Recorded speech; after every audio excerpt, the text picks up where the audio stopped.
주일입니다. 깊어가는 대림절의 시간을 보내면서 사랑과 평화의 왕으로 오신 예수님께 우리가 경배와 찬양을 올려드리며 오늘 이 시간도 임마누엘의 은총이 여러분에게 있기를 예수님의 이름으로 간절히 축원합니다. 오늘 이 시간에는 이 땅의 요셉과 마리아에게라는 제목으로 잠시 하나님의 말씀을 나누도록 하겠습니다. 우리는 해마다 성탄절이 다가오면 크리스마스 캐럴과 트리 그리고 성탄 카드와 선물 등을 떠올리며 마음이 들뜨기도 합니다. 저도 학창 시절 때를 떠올리면 대림절이 다가오기 전에 교회에서 모여서 함께 성탄 트리도 만들고 또 교회 공간의 여러 곳에 꾸미기도 하고 또 당시 교회 안에는 난로가 있었는데 난로 위에 주전자가 끓고 있었던 그런 기억도 있습니다. 그리고 함께 성탄 축하 발표회를 준비도 하면서 즐거운 시간을 보내었고 또 무엇보다 지금은 좀 잘 실행하는 교회가 많지 않는 것 같은데요. 예전에는 크리스마스 이브 때 하루 전날 올라이트라고 해서 이 밤새도록 이렇게 말이 올라이트지 안 자고 뭐 여러 가지 하여튼 프로그램을 진행하는 아마 여러분들께서 많이 경험해 보셨을 거라 생각하는데 그때 기억나는 것이 각자 준비한 선물을 이제 진행자가 자루에다 넣어놓고 이 번호를 뽑아서 서로 준비한 선물을 가져가기도 했습니다. 한 번은 자기가 구매한 선물을 자기가 뽑아갖고 가져간 친구도 있었습니다. 그게 좀 민망하고 하니까 좀 안타까운 마음에 선물을 좀 바꾸기도 하고 뭐 그런 적도 있습니다. 이렇게 성탄절을 기다리는 그 마음은 언제나 즐거웠고 또 행복했었습니다. 그런데요, 정말 성탄절이 우리를 기쁘게 하고 마음을 들뜨게 하는 이유는 따로 있습니다. 그것은 바로 우리의 죄를 용서해 주신 예수님이 오셨다는 것입니다. 우리는 이 본질을 잊지 말아야 합니다. 사실 죄는 그 누구도 인간이라면 해결할 수 없는 영역이지 않습니까? 그런데 예수님은 우리가 해결할 수 없는 것을 해결하기 위해서 이 세상에 오셨습니다. 특별히 오늘 본문의 말씀은 구약시대 이사야 선지자가 예언한 대로 예수님이 오셨음을 강조하고 있습니다. 이사야 7장 14절의 말씀입니다. 그러므로 주께서 친히 징조를 너희에게 주실 것이라. 보라, 처녀가 잉태하여 아들을 낳을 것이요 그의 이름을 임마누엘이라 하리라.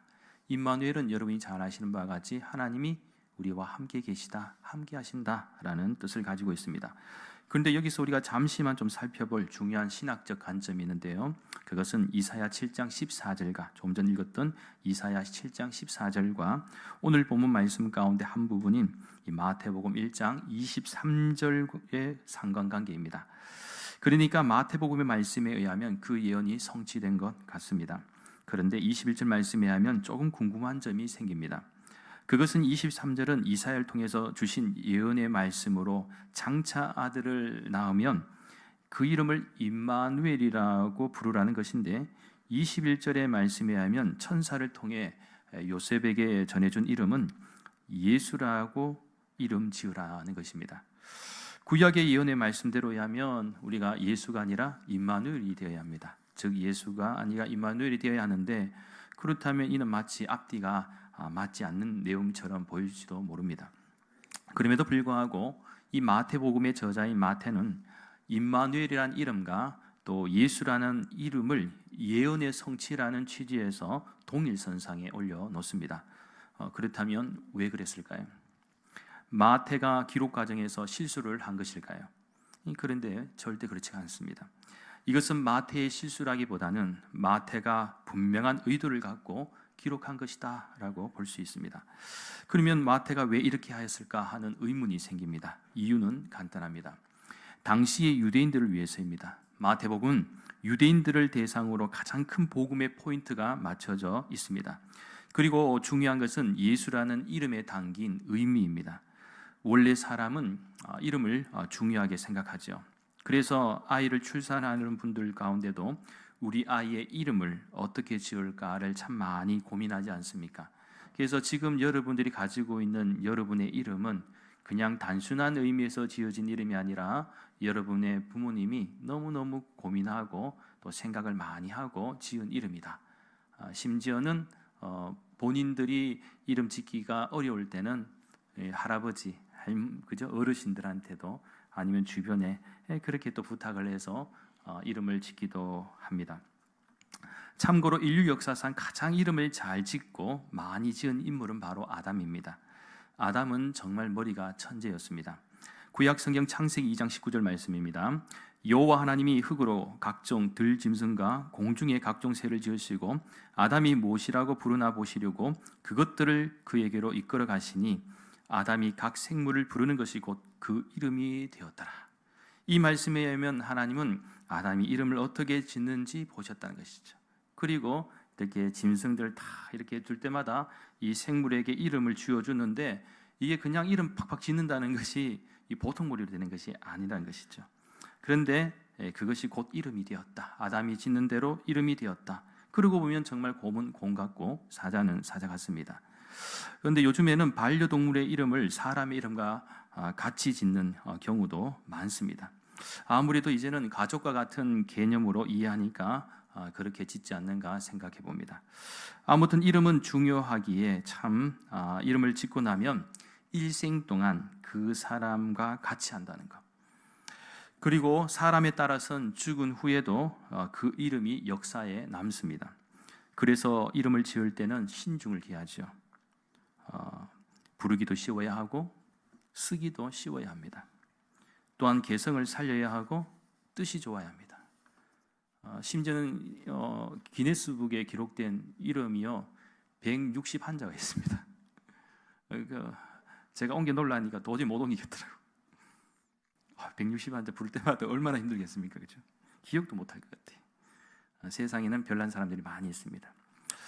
특별히 오늘 본문에서 천사가 예수님의 육신의 부모님인 요셉과 마리아에게 들려준 이름 예수, 이 예수는 크게 세 가지 의미에서 중요하다라는 사실을 마태가 강조하고 있습니다. 첫째는 오늘 보면 18절 말씀에서 발견할 수가 있는데 예수님은 처녀의 몸에서 성령으로 잉태하였다라는 사실. 둘째는 21절 말씀에서 발견할 수가 있는데 그가 자기 백성을 그들의 죄에서 구원할 자라는 것입니다. 그리고 마지막 셋째는 23절 말씀에서 발견할 수가 있는데 임마누엘로 하나님이 우리와 함께 계시다라는 것. 이렇듯 예수님의 부모인 요셉과 마리아는 비록 자신들이 지은 이름은 아니지만 겸손히 자신들에게 주어진 그 현실을 믿음으로 받아들였습니다. 자, 그렇다면 요셉은 어떤 사람입니까? 오늘 보면 19절 말씀에 주목하시면 그의 남편 요셉은 의로운 사람이라 그를 드러내지 아니하고 가만히 끊고자 하여 라고 설명하고 있습니다. 그러니까 성경은 요셉에 대해서 의로운 사람이다 라고 증언하고 있다는 것이죠. 여기서 의롭다는 것은 헬라어로 다카이오스라고 하는데 이것은 어떤 의미를 가지고 있는가 하면 신과 인간의 율법을 준수하는 사람이다 라는 것입니다. 그러니까 요셉은 구약에 나타난 이 하나님의 율법을 쫓아 경건하게 살아가는 사람임을 우리가 알 수 있고 또 부정한 것을 용납하지 않는 고든 성격의 소유자다라는 것을 암시합니다.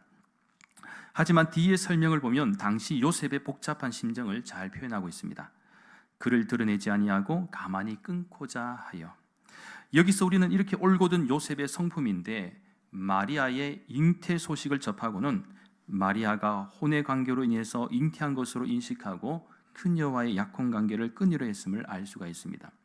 그러니까 요셉이 그래도 우리 표현으로는 양반인 것이 당시 율법대로 약혼녀 마리아에게 배신을 느끼면서 그녀를 공개적으로 모욕하고 처벌하여 관계를 끊을 수도 있었지만 요셉은 마리아를 사랑하는 마음이 있었기도 하겠지만 그의 성품을 잘 표현한 바와 같이 이 마리아에게 피해와 상처를 주지 않고 파혼으로 이 조용히 문제를 해결하려고 했던 것 같습니다. 그래서 자신이 가진 성질을 함부로 드러내지 않고 가만히 끊고자 한 것으로 볼 수가 있습니다. 그러자 이때 누가 개입합니까? 바로 주의 사자가 개입합니다. 그것이 오늘 보면 20절 말씀입니다. 이를 생각할 때에 주의 사자가 현몽하여 이르되 다윗의 자손 요셉아 내 아내 마리아 데려오기를 무수하지 말라. 그에게 잉태된 자는 성령으로 된 것이라. 사실 천사의 고지는 요셉에게도 있었지만 마리아에게도 있었습니다. 그런데 먼저 요셉 같은 경우를 생각해 보면 하나님의 계획에 따라 선택되어 성령으로 아들 예수가 잉태될 것이라는 사실을 알게 되지만 얼마나 놀랍기도 하고 큰 충격이었겠습니까? 어쩌면 기쁨보다도 현실을 먼저 더 생각하지 않겠습니까? 할 수만 있다면 이 승자를 내게서 멀리하고 싶은 마음일 것입니다. 무엇보다 그의 인생 가운데 잉태가 성령으로 말미암았다는 것은 역사상 들어보지도 또한 유래도 없었던 일이니 생각과 마음이 온통 복잡할 수밖에 없었습니다. 그렇기에 이제 요셉에게는 두 가지 중 하나를 선택해야 합니다. 즉 율법에 기록된 대로 마리아의 임신 사실을 사람들에게 공표하여 그녀로 하여금 돌에 맞아 죽게 하든지 아니면 이혼 증서를 써주고 내보내는 것이었습니다. 이것은 이미 구약 신명기에서 언급한 이 모세 율법에도 다 소개가 되어 있는 얘기죠. 그래서 천사의 고지가 있기 전에는 위에 두 가지를 저울질하면서 이성과 감정 사이에서 조용히 끊고자 했지만 천사의 고지를 듣고 오늘 보면 24절 말씀에 의하면 주의 사자의 분부대로 행하게 됩니다.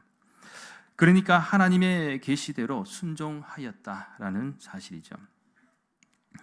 따라서 요셉은 그에게 닥친 일이 보통의 상식과 경험으로는 도무지 납득할 수 없는 일이었지만 꿈에서 계시를 받은 그는 하나님을 향한 순수한 믿음과 하나님 말씀 앞에서의 철저한 순종을 보여줌으로써 진정한 예수 그리스도의 아버지가 된 것입니다. 그런 의미에서 이 땅을 살아가는 요셉과 같은 오늘 우리 시대 모든 남성분들에게 저는 이러한 요셉과 같은 은총이 있기를 간절히 소망합니다. 사실 요즘 우리 시대 남성으로서 그리고 한 가정의 남편으로서 아버지로 살아간다는 것은 무거운 짐을 지고 가는 소와 같은 모습이기도 합니다. 굳이 소로 표현해서 죄송합니다만 그래도 이 땅의 모든 남성들에게 주어진 이 책임감과 삶의 무게가 무겁다는 의미에서 드리는 말씀입니다. 때로는 현실 앞에서 최선을 다하지만 내 뜻대로 내 마음대로 되지 않을 때가 있지 않습니까? 또한 모든 것을 포기하고 싶을 때도 있지요. 그러면서 내가 무엇 때문에 이 일을 해야 하는가 반문할 때도 있을 것입니다. 그러다가도 문득 언제 힘을 냅니까? 사랑하는 가족을 위해서 힘을 내죠. 그리고 세상을 살아가다 보면 또 열심히는 살았지만 너무 고독할 때도 많습니다. 그래서 때로는 아이들도 엄마를 더 좋아하는 것처럼 보일 때는 자식들이 괘씸하거나 또 씁쓸해하기도 합니다. 특별히 우리 시대 아버지들은 자식들에게 이 사랑의 표현을 잘 하지 못하고 또 서툴다 보니 때로는 내 마음속에 있는 진심을 다 보여주지 못할 때가 많습니다. 그렇다고 오해는 하지 마십시오. 제가 그렇다는 건 아닙니다. 저는 경상도 남자지만 표현은 그래도 잘하는 편입니다. 그런데 또 우리 교회에도 표현을 잘하시는 분들이 좀 계실 거라고 저는 생각을 합니다. 그런데 혹시 표현이 좀 서툴고 좀 잘 이렇게 못하시는 분들은 좀 한번 생각해 볼 필요가 있다는 것이겠죠. 살다 보면요 이럴 때도 있고 저럴 때도 있습니다. 그렇게 모든 것이 서툴다고 할지라도 실망하지 말고 힘을 내십시오. 그리고 가족들에게 좀 더 소통하려고 노력하십시오. 그리고 아내와 자녀들도 이 아버지에게 사랑한다고 한번 표현해 보십시오. 세상의 무거운 짐을 지고 가는 우리 가장들, 이 가장들에게 이 땅의 아버지들은 생각보다 단순합니다. 어떤 거창한 것에 감동한 것이 아니라 작은 말 한마디에 감동한다는 것이죠. 그리고 이 땅을 살아가는 모든 요셉들에게 권면하고 싶은 것은 세상의 일과 하나님의 일을 잘 구별하십시오. 때로는 하나님의 일을 하려면 많은 희생을 감수해야 할지도 모릅니다. 그러나 오늘 본문의 요셉처럼 하나님 앞에서 의로움으로 그리고 하나님의 말씀에 순종하는 믿음으로 행하면 못할 일이 없습니다. 요셉도 자신이 가진 현실의 한계를 뛰어넘을 수 있었던 것은 하나님의 말씀이었고 그 말씀이 요셉이 결단하기까지 힘과 용기를 부어 주었습니다. 따라서 요셉은 순종함으로 전혀 예상치 못했던 하나님의 뜻을 따라 메시아이신 예수님의 아버지가 되었습니다. 그런데 이것이 끝이 아니죠. 모든 인류의 죄를 위해 임마누엘로 오신 예수님은 세상을 살아가는 동안 많은 고초를 겪어야 했습니다. 심지어는 어머니 마리아는 십자가에 달리는 아들의 처참한 장면까지 직접 목격해야 됐다는 것. 마지막으로 마리아의 입장을 그러면 한번 좀 살펴보면요. 이 부분은 신약 성경 누가복음 1장 26절부터 38절까지 말씀에서 발견할 수가 있습니다. 주의 사자가 이 가브리엘 천사가 요셉뿐만 아니라 마리아에게도 나타났다는 것이죠. 그래서 26절부터 30절까지 말씀은요, 우리가 자막을 좀 보시면서 함께 읽도록 하겠습니다. 여섯째 달에 천사 가브리엘이 하나님의 보내심을 받아 갈릴리 나사렛 동네에 가서 다윗의 자손 요셉이라 하는 사람과 약혼한 처녀에게 이르니 그 처녀의 이름은 마리아라. 그에게 들어가 이르되 은혜를 받은 자여 평안할지어다. 주께서 너와 함께 하시도다 하니 처녀가 그 말을 듣고 놀라 이런 인사가 어찌함인가 생각하며 천사가 이르되 마리아여 무서워하지 말라. 내가 하나님께 은혜를 입었느니라. 아멘. 마리아가 살고 있던 당시 구원은 현실 너머의 아득한 꿈 같은 것이었을지도 모릅니다. 무엇보다 꿈꾸지 못한 삶, 즉 꿈을 꿈으로 만들어내지 못하는 삶이 그들을 압박했습니다. 사실 그렇지 않습니까? 정치 경제적으로 로마의 속구로 살아간다는 것도 그렇지만 피지배민으로 산다는 것은 성공하는 삶도 거창한 꿈을 그린다는 것도 절대로 쉬운 환경과 상황이 아니었다는 것입니다. 그만큼 예수님이 오셨던 시대는 척박한 땅과 또 비참한 역사적인 배경도 가지고 있었습니다. 그리고 모든 것이 다 정체되어 있는 것 같습니다. 그러다 보니 이스라엘이라는 한 나라와 민족의 상황도 있지만 이 어려운 현실 가운데 한 개인이 자신의 꿈과 비전을 이 마음껏 펼칠 만큼 이 자신을 온전히 변화시킬 수 있을까요? 사실 꿈과 비전을 펼친다 해도 어느 정도 환경이 되어야지 않겠습니까? 너무나도 열악하고 불평등한 구조 속에서 살아간다는 것은 그만큼 쉽지가 않은 일입니다. 뿐만 아니라 상식이 통하는 세상 속에서는 기껏 노력한다 해도 상식적인 수준까지만 변화될 것입니다. 그런데 아무도 어느 누구도 생각지 못했던 이 상식적인 수준의 현실 앞에서 하루하루 살아가는 사람들에게 하나님이 찾아오셨습니다. 그리고 천사 가브리엘을 통해서 하나님은 상식적인 수준을 뛰어넘는 비상식적인 수준의 현실을 말씀해 주십니다. 처녀가 잉태하여 아들을 낳으리니 그 이름을 예수라 하라.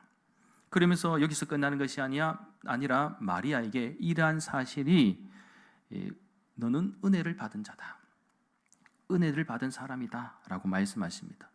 여러분은 어떻게 생각하십니까? 결혼하지 않은 처녀가 잉태한다는 것이 은혜라고 느껴지십니까? 물론 요즘 우리 대한민국은 현재 하도 출산율이 낮다 보니까 어떻게든 아기를 가지면 축복이고 은혜라고 생각할 수도 있겠지만 당시 사회에서 이 아기를 결혼하기도 전에 가진다는 것은 절대로 은혜로 볼 수 없는 부분입니다. 그래서 마리아 역시 복음을 받아들이고 싶지 않아 합니다. 받아들이면 너무 힘들고 고통스러운 상황은 뻔하기 때문입니다. 그렇습니다. 마리아는 지금 두려운 현실 앞에 서 있습니다. 그리고 이 두려운 현실 앞에서 어디든지 도망치고 싶을 것입니다. 그리고 천사를 통하여 마리아를 초대한 것은 고난 없는 어떤 환상적인 세상으로 마리아를 초대한 것이 아니라 어쩌면 도리어 고난의 곳으로 초대한 것이기도 합니다. 왜 그렇습니까? 어머니 마리아는 인류의 구원을 위해 십자가에 친히 달려 죽어가는 이 아들의 모습을 직접적으로 보아야 했기 때문입니다. 그런데요, 살아가다 보면 하나님은 때때로 우리를 고난의 현장으로 부르십니다. 우리에게 그냥 우리가 원하는 물질적, 건강적, 여러 가지 한 가지 이런 축복을 주시면 참 좋겠습니다만 때로는 하나님은 그렇게 하시지 않고, 이 마리아도 마찬가지. 인간적인 의미에서 복은 무엇입니까? 우리가 느끼는 복은 좀 잘 되고, 그죠? 형통하게 되고, 먹고 살만하고, 그죠? 성공하고, 이렇게 하는 것인데 하나님은 그렇게 하시지 않는 것 같아요. 때로는 내가 원하는 방향이 아니라 고난과 같은 길을 그쪽으로 계속해서 몰아가시는. 그런데요, 비록 하나님은 때때로 우리를 고난의 현장으로 부르시는지만은 그 고난을 피하지 말고 고난에 맞서서 하나님의 능력으로 극복하기를 원하십니다. 결국 마리아는 하나님의 말씀 앞에서 요셉과 같이 순종하죠. 그것이 누가복음 1장 37절과 38절의 말씀입니다. 역시 우리 자막을 보시고 한 목소리로 같이 읽도록 하겠습니다. 대저 하나님의 모든 말씀은 능하지 못하심이 없느니라. 마리아가 이르되 주의 여종이오니 말씀대로 내게 이루어지이다 하며 천사가 떠나가니라. 아멘. 그렇습니다. 이 땅을 살아가는 마리아들에게도 권면드리고 싶은 말씀은 세상이 힘들고 살기가 어려울수록 은혜를 받아야 한다라는 것입니다. 어쩌면 오늘날 어머니의 위치에 있는 여성들은 남편과 자식들을 위해서 희생하는 자리에 있는 분들입니다. 물론 요즘에는 직장 생활하는 여성분들도 많아서 육아나 또 가정살림을 반반씩 제한하고 형편과 상황에 따라 지혜롭게 하는 가정들도 많이 있습니다. 그런데 이렇든 저렇든 아내의 자리, 어머니의 자리는 잘 표가 나지는 않지만 보이지 않는 희생을 요구하는 자리이기도 합니다.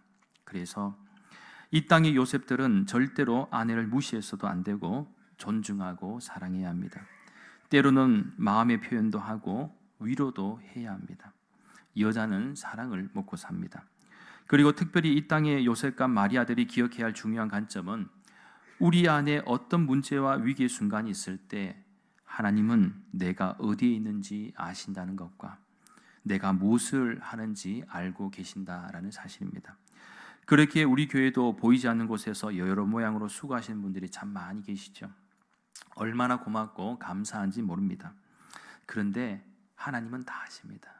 여러분의 수고와 헌신을 비록 칭찬 듣지 못한다 해도 다 아신다는 것이죠. 여러분의 그 수고와 섬김이 있기 때문에 어쩌면 우리 교회가 존재하는 것이고 또 여러분들의 귀한 섬김과 헌신을 통해서 또 다른 사람들이 많은 감동을 받는 것이다. 사랑하는 여러분, 이제 말씀을 정리합니다. 저는 오늘 이렇게 결론을 내도록 하겠습니다. 요셉과 마리아는 결국 자신의 모든 형편과 상황을 뒤로하고 임마누엘 신앙으로 예수님의 오심을 받아들였습니다. 그렇게 오늘 우리 역시 임마누엘 신앙으로 재무장해야 할 줄 믿습니다. 그러면 하나님의 은혜가 여러분 가운데 임하게 될 것입니다. 요셉과 마리아도 하나님의 은혜가 임하는 순간 그들은 자신들에게 처해 있는 무겁고도 두려운 현실을 극복할 수가 있었습니다. 바라옵기는 저는 우리 대구 난강교회 모든 믿음의 가정들 그리고 이 땅의 요셉과 마리아와 같은 여러분들에게도 이러한 은혜와 축복이 있기를 예수님의 이름으로 간절히 축원합니다. 기도드리겠습니다. 거룩하신 하나님, 받아들이기 힘든 복음이라 할지라도 우리의 생각과 기준을 넘어 구원의 복음을 받아들이게 하여 주시옵소서. 그래서 임마누엘 되시는 하나님과 함께하는 기쁨과 평강과 은혜가 있게 해주시고 이 땅을 살아가는 모든 요셉과 마리아들에게 요셉과 마리아처럼 하나님의 말씀 앞에 순종하고 임마누엘의 신앙으로 재무장하여 힘든 현실을 잘 극복하고 이겨낼 수 있는 믿음과 은혜를 허락하여 주시옵소서. 감사드리며 모든 말씀 거룩하신 예수님의 이름으로 간절히 기도하옵나이다. 아멘.